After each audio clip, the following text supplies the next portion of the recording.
Where there's instability and uncertainty, there's opportunity. That's the business approach. That's the organizational approach. That's the medical approach. As opposed to saying where there's uncertainty and instability, we need to manage that down to zero. No, those are the areas where science is going to really come to the fore and deliver us to a better place.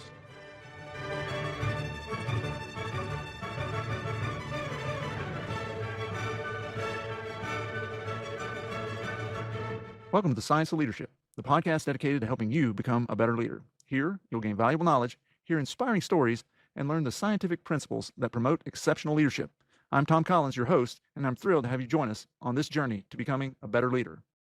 Today, I'm delighted to welcome retired Admiral Scott Swift to the Science of Leadership. Admiral Swift served as the commander of the U.S. Pacific Fleet, leading approximately 250,000 personnel with about 200 ships and 2,000 aircraft, while overseeing one of the most strategically significant regions in the entire world. With decades of experience leading through complex and high-stakes situations, Admiral Swift has firsthand insights into how calculated risk can serve both personal and organizational success. We'll discuss the critical role calculated risk plays in accomplishing big goals, why leaders embrace it, and how we can reframe failure as a valuable teacher. You'll want to stay tuned for Admiral Swift's practical advice on how to embrace risk wisely in your own leadership journey. Admiral, thank you for joining me today on the Science of Leadership, and thank you for your service to our nation. Well, thanks for having me, Tom. I look forward to joining your audience in this journey of learning leadership. I appreciate very much the invitation to participate. Well, Admiral Swift, let's jump right into today's topic. As a fighter pilot and subsequent commander of the Pacific Fleet, you've been in plenty of situations that carried enormous risk. When you and I talked before, you said that leaders consolidate success by embracing risk. What did you mean by that? I'm going to take a minute to answer this because I think this is a core question that organizations and individuals need to continually ask themselves. The context behind that statement is, in my experience in government, in serving in the Navy for a little over 40 years, and the 7 years since I've been in retirement, a common feature of successful organizations early in their development is embracing risk as a resource. This is most observable in startups, which I've been engaged with. I studied startups later in my career because I wanted to better understand their approach to risk. And now I'm involved with a couple of them since retiring. They embrace risk using descriptors like fail fast, fail early. Using fail in the same sentence twice as a positive is an example of divergence from what you see in many large organizations. They make statements like, we expect failure as an artifact of success, as an artifact of learning. It's baked into their culture. This does not mean fail for failure's success, but recognizing failure as part of the learning process. And if we believe that's true, which I do from experience and from my reading and observing others, if you want to be a fast learner, you have to be willing to accept risk as a resource to be managed along with all the other elements: revenue, capital resources, time, talent, all those other elements. As organizations grow in size, they tend to become more insular in protecting that growth, protecting that success. It is often monetized in the context of size of the workforce, floor space, locations, production rates. I mean, in your intro, you talked about the Pacific Fleet. I struggled with this as I talked to industry and organizations and individuals from the business community, from the commercial community, from the non-military communities, to put the Pacific Fleet in the same business context. I had 160,000 sailors that worked in Pacific Fleet, reported for duty every morning there. I had a $13 billion annual budget just for operating the fleet, not maintaining it, not paying salaries. So that's an example of the monetization in the context. And yet risk was an integral part of what we do in the military. And I think it's equally important in the commercial sectors. In those cases where as organizations grow in size and become insular to risk becomes more of a liability than a commodity, something to be mitigated and minimized. This shift in an organizational's cultural characterization contributes to the challenges associated with growth, with sustaining those success rates. NASA versus SpaceX is an example that's current. There's discussion about commercializing the Postal Service. There's another example there. In the defense sector, it's Anduril and General Atomics being selected to develop and produce the unmanned collaborative combat aircraft, often referred to CCA for the Air Force and Navy, over the traditional primes, the traditional defense industry combat aircraft producers such as Lockheed Martin, Boeing, Northrop Grumman, et cetera, et cetera. NASA, Lockheed Martin, Boeing, Northrop Grumman all come from a background of cutting edge innovation, but have increased their focus on protecting what they have, reducing their tolerance of internalizing risk of the resource. It's analogous to how we consider risk in the context of our personal investments as we age, our risk tolerances, if you will. So, in that short descriptor, consolidate Mhm. success by embracing risk, we need to make sure we don't lose sight of risk as an enabler of that high velocity learning, which drives to that core foundation of continued success within an organization. Yeah. Thanks for clarifying that.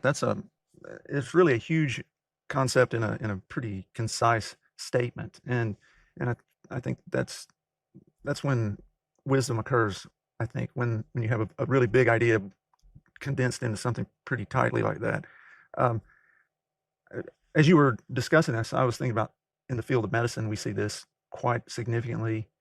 We over the last 100 years have made pretty significant strides in medicine, but then organizations have gotten to a certain place where now they've got to protect their reputations, their visibility, these sorts of things. And really, if you look, especially in my field of congenital heart disease and congenital heart surgery, I wrote a paper that we published a few years ago in Surgery. The journal's title is Surgery, where I talk about I believe that our field has reached its zenith, and now we're kind of going down because we were innovating and we were doing all these things to try to improve the care of children with congenital heart disease. And we got to a certain place where we were pretty successful, but then we stopped innovating in really significant ways because the gain, I guess, the potential gain was not that great or something. And so now we see this kind of tailing off. But anyway, so I was just thinking about that as you were talking. But I was wondering if you could share, from your own career, a specific story when you really took a risk like this. Yeah, let me touch on two things, Tom, before I answer that direct question. Just that what you've triggered already. If it's triggered in my mind, it may be interesting to your audience. You talked about my response to your first question as reflection of wisdom, and I don't know if you meant it as my personal wisdom, but I want to disimbue you and the audience of any intellectual power that I have as an individual. I'm a lifelong learner because I wasn't born smart, so I'm always interested in surrounding myself with people that are different from me. I suspect this is not part of the discussion today, but I think diversity is a critical element of any sustaining success within an organization. But when you talk about wisdom, I think it's really important to think in the context of organizational wisdom. It's really important as an individual to remain humble and understanding that the organization invariably has the potential to be smarter than any individual, and it's up to leadership to draw that organizational wisdom out. That's one point. The other point is I think that the embracing risk as a resource is consistent across all organizations, including the medical field. But I'll use an example. You touched on the medical element of it that I'm more comfortable and that is in the nuclear power piece of military power. So we use nuclear power to power our carriers. We used to do it with the Mhm. smaller ships, but it just wasn't cost effective. You cannot get it wrong when you're dealing with nuclear power. So the precision associated with risk management is absolutely critical in those areas where the quantification of the value of embracing risk is difficult to do. So if you have not embraced risk and your organization failure, if your organization is not performing at the level that you want it to, it's very difficult as a leader to say, we need to take more risk. That is the wrong approach. That is the wrong approach. You have to understand what the gain is. Mhm. COVID may be an example. We might get to that point later. But in the environment of COVID, the medical industry took much greater risk with respect to resources that they were willing to invest within their company, their own personal company resources, combining that with government resources. I know you had Gus Perna, my friend General Gus Yes, Perna, sir. on a previous podcast. Look at what he did with supply chain. We brought a military expert into the White House to help reduce the friction within supply chains to make sure that once the vaccines were developed, and even the elements for vaccines were getting to the manufacturing site to speed the process up. But those are two things that triggered in your mind. It's not the question that you asked, but let me give you a specific story in my career where I took risk. The easy one is just flying jet fighters off of ships at sea. I mean, the concept is crazy. And yet the Yes, gain, sir. to the point that I made before, the gain in doing that was so great that the US Navy was willing to take steps to explore how to do that.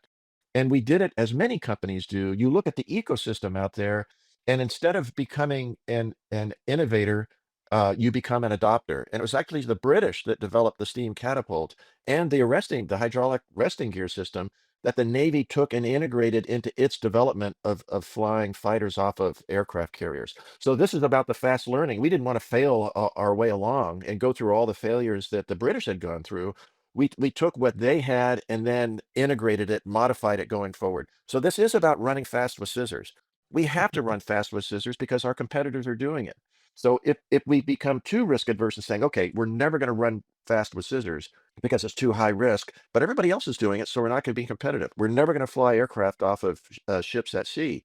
Well, wait a minute. What is the gain in doing it? But let me give you another. So, I mean, the idea sounded insane to me when I first started flying, going through the training process. I thought this is crazy, but a little bit of peer pressure. Everybody else is doing it. I've got great trainers. They've showed me how it could be done. But I went from the science of understanding how we could do it to the art. And the Mhm. art is a mental game. So I think there is a blend of, I think you've got it exactly right. You have to have this, the foundational science right. And from that, there is a bit of subjectivity that comes into managing these things. That's the problem with, not a problem, but that's a concern with respect to the medical side. The nuclear side is it's really difficult to assess the advantage of embracing risk in certainly low return, where you're not sure what the Mhm. return is going to be. So let me pause there and give you another more direct example. So later in my career, we were in the process of doing a upgrade to a missile system, and that upgrade had to do with a warhead. The missile itself had been in the fleet for 10 years. It was fully certified, gone through a rigorous test program. Very little concern of failure. Now, failure can occur with the airframe, the whole electronic system, the flight system, the mechanics of flight controls, but the risk was very low. So the staff brought me a decision about approving a missile test on a range that a Navy range, a coastal range, and the missile was going to be shot out. It was a surface to air missile. It was going to be shot at a drone. And the reason normally that decision would be made at a much lower level. It was brought to me because there was a measure of risk associated with if the missile failed on launch, as it came off the launcher and all the controls went to their stops in one direction, it could conceivably get off the Navy range before it would be destructed, before the destruct button could be hit. Now, after 4 seconds of flight, there was no worry about that because there'd be plenty of time if that occurred. First of all, the range area was bigger, plus you'd have more time to destroy the missile. So I looked at this was the 10th in a series of warhead tests. All of the previous 9 tests had been successful. So I asked, well, what is the risk? Is it 1% risk, 2% risk? It was immeasurable. But the science said that there was some risk. They'd never seen this failure, but hypothetically it could occur. And that's why it was brought to me. So there was two things. One, I said the gain is way more than what the risk is associated. Do the missile test. And then I had a private discussion with my leadership to say, I want to better understand why that question was brought to me. I want to make sure that it was based on the fact that the ramifications, if there was a failure, this really required my leadership as the commander of the fleet to make this decision. If that what the reasoning is, that's fine. But if there's creeping risk aversion into the staff, we need to Mhm. understand that deeply. Maybe there's a good reason for it, but we need to understand that because we will cease being the fast learners that we have been throughout history and throughout my time on the staff to that point. So there's an example, two stories of an example in my career about taking risks, both as a young aviator learning to fly off of carriers, and as well as towards the end of my career making a risk decision with respect to testing a missile system. Those are both great. Just the idea of someone, I think not necessarily, I mean, I've never done either, but launching off of a carrier is one thing, but to imagine trying to land on a carrier, especially at night, especially in roiling seas and all this sort of thing, that's just insane to me. But as you say, and right now, somewhere on this globe, a pilot is landing on the deck of an aircraft carrier for the United States Navy. So it's happening every day, all day practically. And they, I want to say we, but they can do it very well.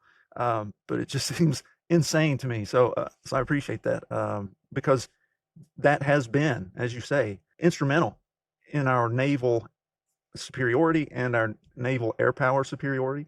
And without that risk, we wouldn't have that. So, Tom, the broader context is it's a national security issue. So we have greater depth in national security because we fly naval aircraft off of ships at sea. It reduces our national security risk. It increases our capacity. That's the context that was viewed back in the early 40s, actually mid 30s, when we started exploring and experimenting with this. That's the decision process that leadership needs to make when these decisions are made between the cultural aversion to risk within the company. That's one process you have to deal with. But if you as a leader are individually risk adverse, it's very difficult for an organization to overcome that. So you have to Mhm. understand what the broader goal is, the value of attaining that goal is. Mhm. Well, as you're sharing these things, and you touched on it a little bit about the intersection of risk and learning, I think those are intimately related. But it seems to me that that our risk tolerance does really say something about our willingness to learn. What would you say about, like, how interwoven are those in your mind? I think there's a direct correlation. That's why I asked the question, the two questions I did when the risk of the missile test Mhm. was brought to me. I think there's a direct correlation between the two. If you're not tolerant of risk, you're not tolerant of what I describe. Others have done that. I've got a friend at MIT that has written volumes on this. You're not tolerant of high velocity learning. Learning for learning's sake is interesting, but within an organization, it has to be learning that brings value to the organization of whatever the organizational focus is. So I can be really fast running in circles, mainly because I'm really good at it. But if you give me a vector, if you give me a sector of interest or a sector to focus in, and this comes from my experience, I am not an expert at anything, but I have a lot of practical experience. And now that I'm retired, I use that in my consulting to consult with businesses that struggle with this issue of success and excellence. So I bring a practitioner's view to those problems, much as you. I mean, when you were a student of medicine, you were learning from others, but now I'm sure you're still a student with all the learning that you're doing. But as a practitioner, you're getting practical experience as well. So Mhm. now you can be a teacher, and I know you're a professor as well. This is the example that I use as a practitioner, and having that vector gives you that high velocity learning, learning with a purpose, learning with furthering the ideals and focus of an organization. And without that high velocity learning, you're not going to be competitive in a field of high velocity learners. I brought up the example of Anduril and General Atomics. They are disruptors in the defense field. And the primes in the defense manufacturing field are thinking deeply about how they can be competitive. And a lot of it is about getting back to their roots of embracing risk. And as I mentioned earlier, it doesn't mean risk management is not important. In fact, I would say risk management is more critical in a risk tolerant organization than in a risk adverse organization, because you don't want to learn just by failing, but you want to accept failure as something that is integral to learning in constructive way. The entire organization needs to be aware and empowered to unacceptable failures, such as catastrophic failure, repeated failure without mitigation. Learning Mhm. from failure does not learning from failures that do not add to organizational value, and the list goes on. Failure needs to be embraced, but it needs to be controlled. And some of the best examples you've brought up already is medicine. And look at how that changed with COVID response, as we touched on Mhm. before, because the risk was so high already. The tolerance of increased risk, of increasing the velocity of getting a vaccine out there, even though, in my opinion, it was very low risk with the science that's associated with developing those vaccines. But it's a relevant example to consider as a case study, reflecting on risk tolerance as a reflection of our willingness to learn. Yeah, as you were discussing that, the kind of thing that was going off in my mind is, also as leaders, we have to be, and this is part of the risk. There's the risk of some endeavor, and we have to be prepared to accept that. But there's also the risk as leaders to let our people have the opportunity to fail, to make a mistake and not crucify them because of it and castigate them and throw them out, but to see that as they're learning, we're learning. So as leaders, we kind of, I think, I love your thought on this. We have to take two risks in that sense.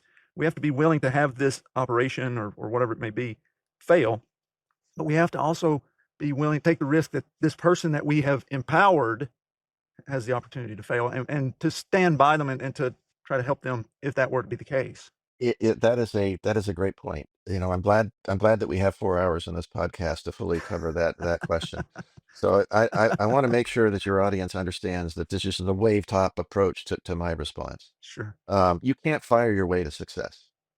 Uh, Mm. my personal view is that the Navy as an organization is too risk adverse. If there's a character flaw, if there's a clear violation of safety protocols, those are reasons to step in and do an in-depth assessment and saying, how do we fix this? And if there's an individual that has had multiple failures, or you come to a consensus that that individual just that is going to carry too much risk in their process of embracing risk as a resource, then it may be time to ask them to depart the organization. But in my opinion, I think we reach for that tool in our leadership toolbox too willingly, too Mm. quickly, and that others see that want to get promoted, that as a measure of success, they want to be successful within the organization, and then they retract. They don't share their ideas. They don't Mhm. share. Well, wait a minute. They don't talk about the black swans and blind spots out there. That's a free benefit of embracing risk as a resource. Because I've got barriers. I'm a white male that grew up in Southern California, did not go to the Naval Academy, flew aircraft off of aircraft carriers. Now, we're both white males, we both got perfect heads, Right. grow a mustache, and you would be perfect. If we surround ourselves with people that are just like us, Tom, there's a world out there that we don't see. But I know Mhm. you're different than I am because you're a doctor. That Yeah. I know from your education and what you've done, there is diversity between the two of us. We need to embrace that diversity because I need to empower you to speak up, to tell me Mhm. where you see risk or opportunity where I don't. Those are black swans and blind spots to me. Yeah. Likewise, there may be black swans and blind spots that you have that I can help highlight, and together we become better. We become better as an organization. So I think we need to be very careful about how we treat risk failures. You can't Yeah. we can't fail just for the value of failing, for the sake of failing. We have to understand what that value is. And if individuals have a hard time managing that, then we need to better understand it. Let me close on this point to this Mhm. question. We tell people you need to think out of the box. I'm sure you've heard that before. Yes, sir. And it's usually in a context of innovation that we're being outperformed by another organization. We need to do better, whether it's a university, whether it's a company, whatever it may be. We need to think out of the box. My response to that in the work that I do with leadership is, as the leader, you need to make the box bigger. The reason they're not thinking out of the box is because there is risk associated with thinking out of the box, or they're not fully educated, they're not trained. Mhm. There are resources that are not being applied, which is why they've set a cultural box to think within. So you need to make that box bigger. And the way you make that box bigger, in my mind, there are multiple ways to do it, but I think the most consequential way as the leader to say, I now make this box 10% bigger. That risk associated with doing that is my risk. I own Mhm. that as the leader. Let's get into that space and discover what the opportunities are there. So I think you're exactly right. This cultural risk aversion, and individuals being unwilling to embrace risk, we have to ask ourselves the question why. And many times it's because the actions an organization takes in response that those are part of the organization that experience failure. Yeah, I think there's so much that we could learn as leaders just in contemplating that and recognizing our role in it. As I was preparing for our conversation and thinking about taking risk and calculated risks and things of that nature, I think maybe the most common example among our listeners is putting money in the stock market. There's there is obviously risk with that, and specifically with regard to retirement planning. I mean, I can tell you, I've watched my 401k take enormous swings over the last decade, not necessarily in my favor, but I've seen that happen. And so when we decide to buy, a stock or to put money into that retirement plan, we're taking a risk. We may not necessarily think about it, but we're taking a risk. While the market has historically gone up over time, I mean, companies fail, markets crash, these things happen, and we're assuming some degree of risk by putting our money into that, but also stand a chance to get a lot of gain from it. And so I was thinking about this, and Nvidia has just been exploding as a company, and their stock has just been going up through the roof. And so I decided to look back, and I was disappointed in myself when I did. But I, I discovered that 10 years ago, if I would have invested $1,000 10 years ago, which I didn't necessarily have that laying around at that point in my career, but if I would have done that, I would have over $250,000 right now from $1,000 investment. That was a big risk. They could have gone belly up. I lost my $1,000, which again at that time was a significant risk financially for us. But now I'd be sitting on $250,000, and so it's that sort of idea that risk comes with the potential usually for significant gains, and if it doesn't, then it's not a risk that we should be entertaining. At least that's my as I think about it. Yeah, so maybe I should explore financial planning because I have a rich history of experience of what not to do. Maybe not learning from from my failures.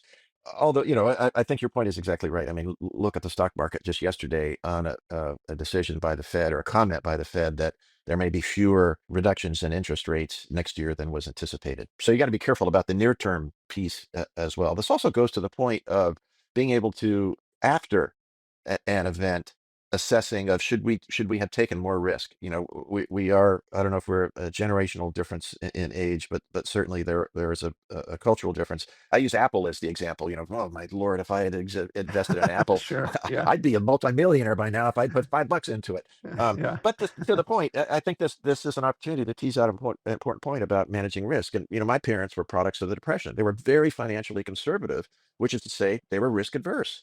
Mhm. uh, Now they were lucky. Luck is not a metric of risk management. You don't want to rely on luck. If you're a publicly held company, there's Mhm. fiduciary issues that are involved with that. If you're privately held, you may have some venture capitalists or people that are investing money and are have an expectation of what that return is. And so you have, I think, moral responsibility, if nothing else. So I'm in my mid 60s. I took much more risk financially when I was younger. So I was very different from my parents in that way. I wasn't a product of the depression. I had a lot of lessons from them, from their concerns about failure, about how to manage money. We generally bought a home every time we moved in the military, and I don't think we were in one place for more than 3 years. So we've bought and sold many homes. My first experience in tour duty in Washington D.C., we bought a home in Falls Church that was in the early 2000s, and we bought it on an interest-only loan because that's all we could afford. We knew it was high risk, but the sense is that we were going to move after 3 years, and certainly looking out at the market, that seemed like a reasonable risk. And potentially retire out of the Navy. I was at the 20-year point, and we would refinance it. We would be good. So we bought the home. Well, spin the clock forward. It comes time to transfer, and the market crashes. And we had a great realtor, and so we had done some upgrades to the home. So we marketed, been in the house for about a year and a half. We marketed it for $150,000 more than what we paid for it to pay for the renovations and whatnot. Even if we broke even, we were happy with that. And after 3 weeks, we were having several discussions with a realtor, and she was saying, "Well, let's see what the market does." I was looking at other things. Long story short, we ended up knocking. I didn't know where the market was, and I wasn't confident anybody else did. We were knocking $10,000 off the price of the home every week. And the caution was, people are going to see how fast it's coming down, and they're going to view you as desperate. This was financial reality with me. We Yeah. needed to load shed this thing. It was going to be an Mhm. albatross around our neck. Now we ended up selling it for $75,000 less than what we had originally put it on the market for, but the risk was gone, and we still walked away breaking even. So this Mhm. comes to the context of that was a case where the risk was much higher at marketing it, putting it on the market where we did than what we realized. Now, with my portfolio now, I'm very low risk for the finances of what we need to live on comfortably. But I've got high risk assets as well. But that I don't risk what is important for me and my family. There's another set of assets out there that we continue to carry in high risk. So this balance of risk, it's not don't be risky in everything that you do, Sure. but in those areas where your organization needs to continue to lead and learn forward, those are areas where you need to take risk. And I think the key conversation is, hey, boss, I think there is an opportunity here, but we don't recommend we take advantage of it because it's high risk. Tell me about the risk. That may be risk that we have to invest in because of the gain or because of what the competition is doing. So I think that personal finance discussion is very useful, to put this discussion of risk tolerance and risk management, embracing risk as a resource, into a context that your audience can understand. Well, thanks for sharing that. And just so the risk discussion, but there was something that you hit on there that I just want folks out there to understand is that with the time that you spend in the military, this was something that came up often when I was interviewing all the 4 stars. The number of times that you all have to move, and it ranges usually from maybe high teens to I forget 30 something was probably the highest that I heard. Just so imagine if you were married and trying to to keep a spouse happy when you've got to move 30 times in a span of maybe 36 years or 40 years or something. It's just sort of that in itself is risk. But Yeah, it's a challenge for sure. well, it's easy, I think, for us to sit and kind of talk about risk and the need to take it, but if we look at studies, it really goes against our natural inclinations, and so as humans, we tend to be pretty risk averse, and so folks may be familiar with the work of Amos Tversky and Daniel Kahneman. They published a paper in 1981, and they show that we tend to prefer a certain that is sure to happen thing, though potentially less desirable outcome over an uncertain but potentially better outcome. And so, as I've thought about that, I it's sort of like saying we prefer the devil we know over the potential angel we don't know. Any thought on that? Yeah, so I think that's exactly right. The battery test that I went through, I did not go to the Naval Academy. I went to San Diego State University, but decided early on that I wanted to go into aviation, and came from a middle class family, and so I had a sense of urgency. I didn't want to go through the process of getting my certificates, and plus it was difficult from a financial perspective. So decided to join one of the services, and obviously ended up in the Navy. We went through a series of psychological tests that made no sense to me. I think probably by design. There were questions like, would you rather throw up on a crowded bus or smash your thumb with a hammer? And I mean, there was some logic behind that. It was one of thousands of questions. I mean, it was a Sure. week-long series of tests. I'm a little suspicious they were looking for somebody agonizing over that question, saying, "Oh God, I'd love to do both," and thinking, "Okay, there's one we can take." But a lot of it goes back to that mental ability to manage risk that is not yours to decide to take. Landing on aircraft carriers, SEAL Mhm, teams is an example. mhm, Driving surface ships at sea. I mean, this is the same with all the services. These are the police department. These are high risk police officers. These are high risk environments. So that there is the folks that get to become naval aviators. I mean, it comes from a very select group just through the testing process, the psychological testing process. And I think a lot of it goes right to this question about, as humans, we tend to be risk adverse, very concerned about mishap rates in the Navy. So this isn't people that just dismiss risk. I'm not worried about it. I'm going to do crazy things. I am much more risk tolerant than my wife is. It's not because she's a woman. It's not because of, being a mother. It's none of those things. This is just part of the communities that we were raised in, mhm, mainly on my side from my parents. So it's different for everybody. But there is some science related to this. Humans do tend to be risk adverse. There is a reason that it's difficult with some car rental agencies to rent a car if you're younger than 25.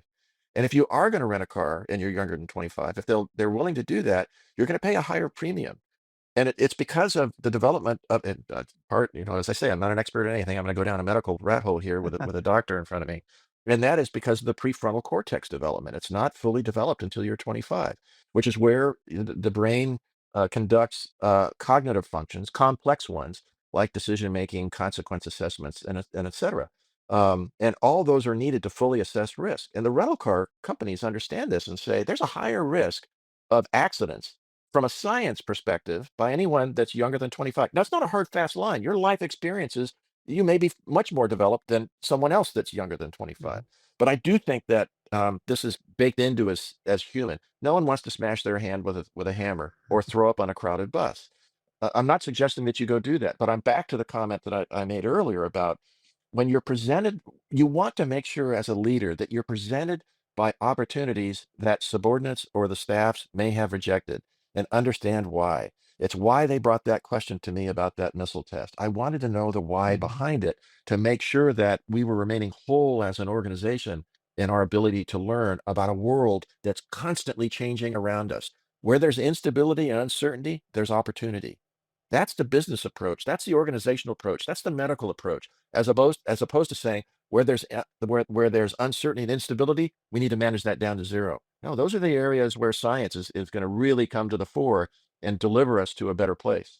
In thinking about this, I often will ask guests for, an example where they really nailed it with regard to the topic, and then usually, I will, if I have an opportunity, I'll share a place where I've totally screwed this up. But given the complexity of this idea, I was wondering if you've got a and you've given this so much thought, I was wondering if you have a point in your career that you can look back on and say that you had the opportunity to embrace risk, and I guess I shared that with NVIDIA to some degree, but but because you didn't, it actually turned out negatively? Yeah, so here's the challenge, I think, in this. I think because my initial response is no. I've had plenty of failures in my career and in my life, but I hesitate to say it's because I haven't been as embracing in risk as I should have been. But I think it's because I touched on this earlier. I think it's because it's very hard to look back in hindsight and say I would have been more successful in that case if I had not been so risk adverse. Because you can't spin the clock back and say, and it's so subjective because you didn't take the action.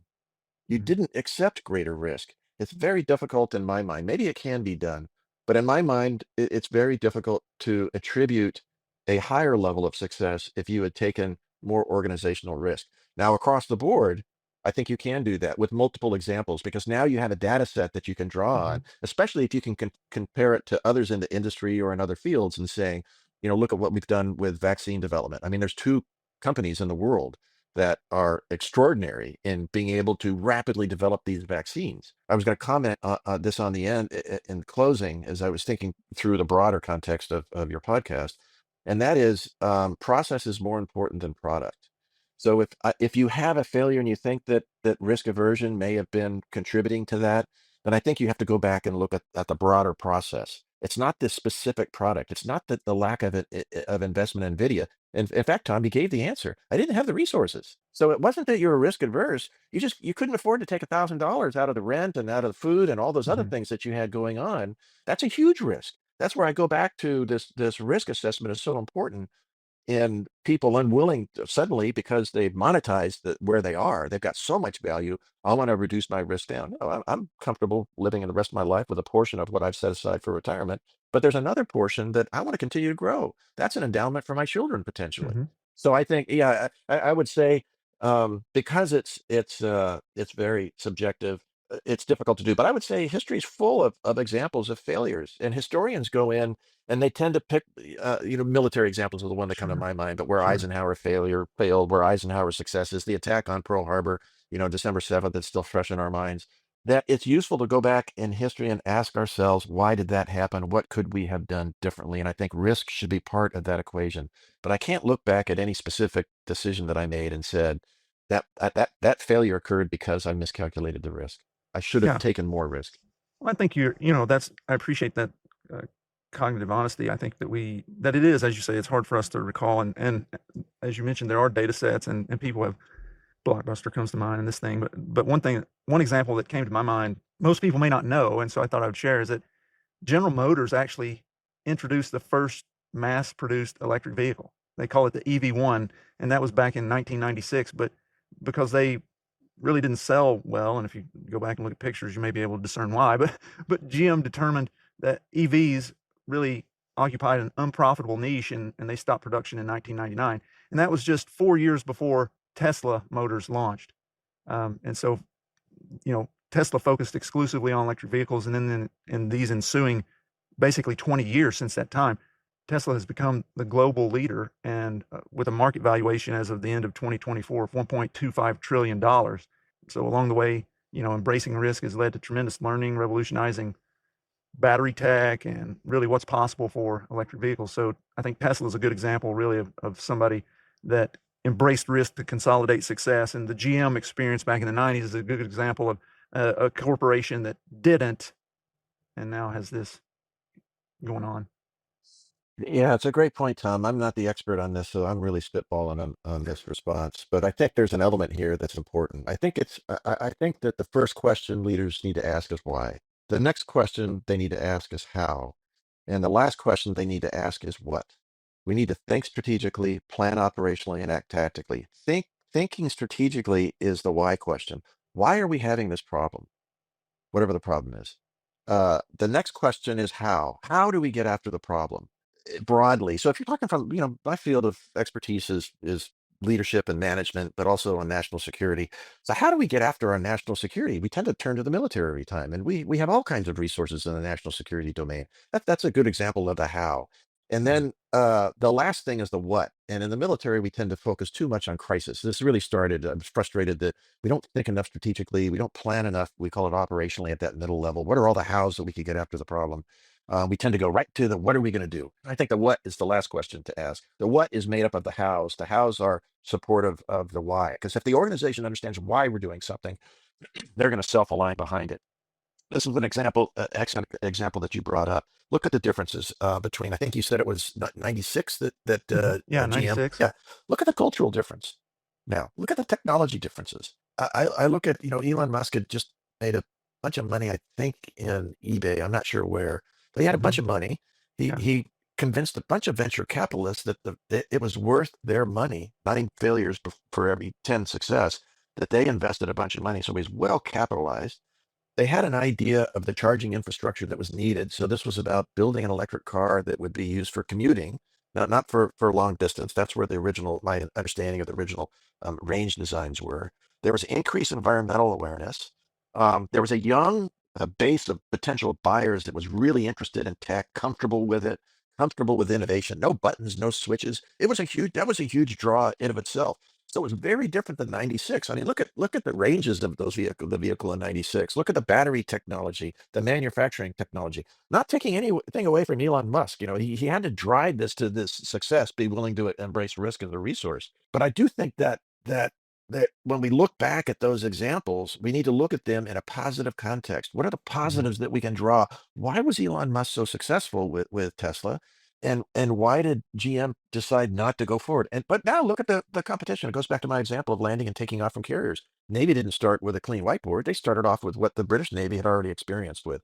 And I think now that the traditional primes, if you will, from car manufacturing have lifted an awful lot of what Tesla has learned and applied it to their own EV approach. Really interesting to see the divergence that most of them are going with plug-in hybrids or hybrids and not with strict EVs. I'm really interested to see where that goes. Oh, and look at government investment as well. I think California has a law that says they want to be all electric by 2035. I might not have that date exactly right, but it's close to that. Look at the incentives that the federal government applied with buying an electric car to Mhm. reduce the overhead costs. So you need to make sure that you're looking at when you're doing these assessments of embracing risk and learning from history as an example, which you've touched on several times, is very important. I do think that you need to make sure that you understand the context that you're dealing with it within your organization, both in the context of time, where you are currently from a cultural perspective, but also from a technology perspective. Yeah, I think there's so many things to consider in there. Again, as you hit on this idea of risk aversion and so forth, and just to share some of the science before we jump finally to the kind of application, the practical on this. A lot of studies have looked into risk aversion. There are also studies that have shown the value that risk taking has on learning and success, and a number of studies have shown that taking calculated risk fosters innovation, resilience, and, as we've discussed, accelerated learning. And so Amy Edmondson is a professor at Harvard, and she has done studies that highlight the importance of psychological safety. And she's found that when team members feel safe taking risks without fear of punishment for making a mistake, which I kind of hit on earlier, organizational learning increases. And additionally, Carson DeDrew and Michael West found that teams willing to experiment and take calculated risk outperform those that play it safe. So the science really does support this idea that we're talking about, that calculated risks are really beneficial. Um, as we've been as we've been talking, I've been rolling this around some more in my head. And it seems to me that we're really talking about this kind of intersection of four things that we as leaders need to balance when it comes to the risk. And that's embracing the risk, the idea of organizational learning, ensuring safety, and then attaining operational success. And you kind of hit on the why, the how, the what. How do you strike this balance and the steps that you go through to really kind of get this calculus right? Well, I think the first thing is to make sure you don't get it wrong. So a lot of times people say, how do we get better? A lot of times when I come into company, ask for my assistance, and they tell me what the problem is. I always ask for a day or two to spend some time with the organization. So the first thing is, what are the easy things to go fix? What are those things that you're doing wrong already? That's kind of what the conversation they want to have. But the conversation that needs to occur before that, what are those things that you're doing right to make sure you protect them? Because as you go through change, that is destabilizing in of itself. You want to make sure you don't change those things that actually are adding value, especially if they're adding low cost value to the organization. But I think those 4 points that you brought out are foundational to the process of uh, of high velocity learning. I think that's really what the key is. And where is a risk and where is risk an enabler to that, and where is risk a disabler? This is leadership work. Mhm. Um, Culture change is really, really difficult. There's another hour discussion on how difficult it is to manage culture. But whatever organization that you're a part of, whether it's your family, whether it's a unit within a division, whether it's a division within an organization, you have a culture specific to all three of those things. If you need to change that culture to maintain high velocity learning, to maintain cutting edge growth, uh, to maintain profitability within an organization, that is really, really hard to do. That's why it's leadership work. Leadership has to take that on as a challenge that they have to own. That is something that they can delegate elements of it, but they have to maintain ownership of that from the top. And that comes down to the necessity for culture change, and that is making the box bigger.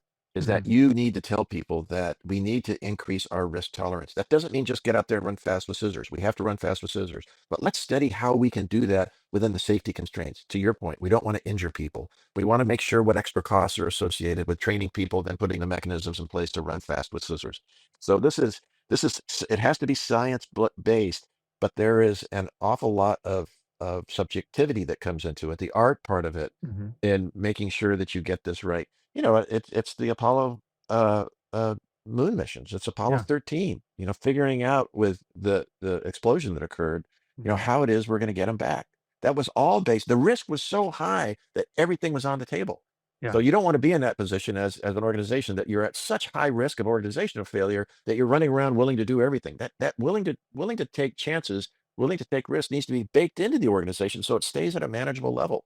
So that you're not trailing behind the industry leaders. You're out there maintaining pace with the Teslas and the SpaceXs and the Andurils of the world. Yeah. I appreciate those thoughts and tips on how to really think about risk and why we need to embrace it, and as leaders our role in that. As I was thinking about this topic, another consideration that came to my mind that is helpful in embracing risk is understanding the importance of the way that we frame the issue. So earlier I mentioned um, Tversky and Kahneman's work, and they showed that how we receive and view data has a significant impact on how we interpret the risk of a given situation. So I mentioned this on a previous podcast when it comes to thinking about the risk of surgery or some other treatment. So if we frame the situation from the perspective of potential loss, such as you have a 10% risk of dying, then the tendency is to steer away from that risk, even though you may have 100% risk of dying if you don't have the procedure. You hear the 10% risk of dying and you focus on that. Whereas if we frame it from the other perspective and say the potential gain is that you have a 90% chance of surviving and thriving, then the tendency is to embrace the risk. Granted, most people aren't going to be analyzing those legitimately life and death risks when it comes to what they're doing, but whatever situation, if we as leaders are framing that risk as a learning opportunity or potential for achieving a particular goal rather than something to be avoided, we can unlock significant potential in not only ourselves but in those that we lead. Yeah, I agree. I would simply say, where are you going to keep your resources under your mattress? If you're or you're not going to get out of bed in the morning because you're worried about getting hit by a bus. So sometimes it's useful to frame the discussion, any discussion, in this case, a risk discussion, in the extremes. Why is it that we are so risk adverse? And what's the danger of being all embracing of risk? We don't want to be stuntmen and women out there, but at the same time, we don't want to have a workforce that is afraid to get out of bed.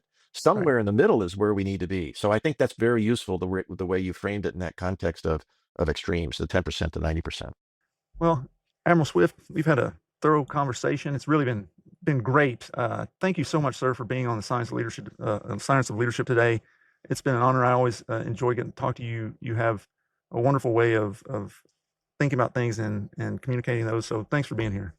Yeah, thanks so much, Tom. I really appreciate it. I'm honored to be part of what is a very distinguished group of folks you've had on your podcast. So it's been a real pleasure talking to you. I look forward to your book coming out soon. Thank you. Thank you for joining us on this episode of the Science of Leadership. We hope today's discussion has inspired you and given you valuable insights to help you become a better leader. Remember, leadership is about helping those we lead do great things. It's a journey of continual growth and learning. When we embrace that journey with curiosity, courage, and humility, we can confront challenges, overcome barriers, and foster environments where everyone can succeed. If you enjoyed today's episode, be sure to follow or subscribe, leave a comment, and share it with others who are passionate about leadership. Until next week, keep leading with character, competence, caring, and communication. This is Tom Collins. Let's keep growing.